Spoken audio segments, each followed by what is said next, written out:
Assalamualaikum warahmatullahi wabarakatuh.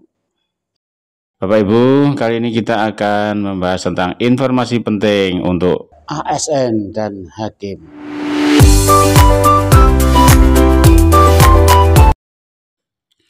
Pemerintah Republik Indonesia melalui Kementerian Keuangan tengah mengupayakan pendekatan yang konstruktif kepada Dewan Perwakilan Rakyat guna mendorong persetujuan atas rencana kenaikan signifikan gaji aparatur sipil negara ASN. Langkah ini tidak muncul secara tiba-tiba, melainkan merupakan respons atas ketimpangan yang mulai terasa di antara kelompok profesi di lingkungan pemerintahan, terutama setelah terbitnya regulasi baru yang menaikkan gaji para hakim hingga maksimal 280%.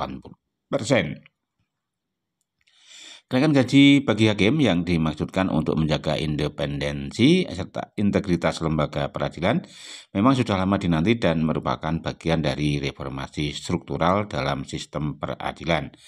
Namun demikian, konsekuensi dari kebijakan tersebut turut menciptakan jarak yang mencolok dalam struktur penghasilan di kalangan aparatur negara. Kondisi ini dikhawatirkan akan menimbulkan ketimpangan motivasi kerja serta menurunkan semangat ASN yang berada di kementerian, lembaga, dan pemerintah daerah yang selama ini turut menjadi tulang punggung birokrasi dan pelayanan publik. Dalam berbagai kesempatan, Menteri Keuangan menyampaikan bahwa ASN memiliki peran yang tidak kalah strategis. Mereka terlibat dalam perencanaan, pengawasan, dan pelaksanaan berbagai kebijakan negara. Oleh karena itu, penghargaan dalam bentuk kesejahteraan yang layak adalah bagian penting dari reformasi birokrasi, bukan sekadar belanja pegawai. Pemerintah memahami bahwa keputusan terkait anggaran harus melalui pembahasan bersama dengan DPR, terutama karena dampaknya yang luas terhadap struktur fiskal negara.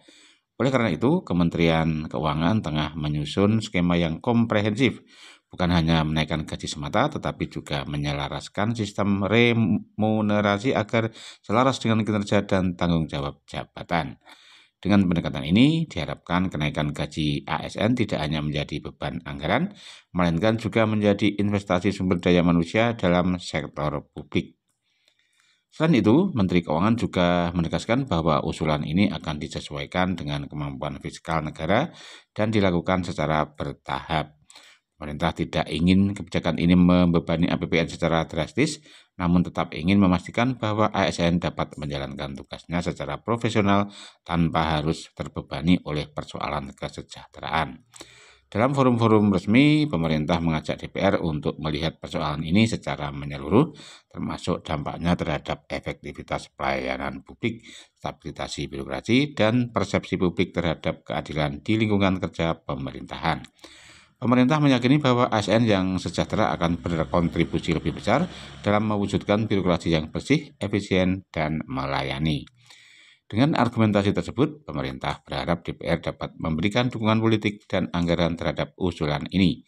Keseimbangan dalam sistem penggajian bukan hanya menyangkut soal keadilan antar profesi, tetapi juga menyangkut keberlangsungan reformasi birokrasi yang telah berjalan selama ini.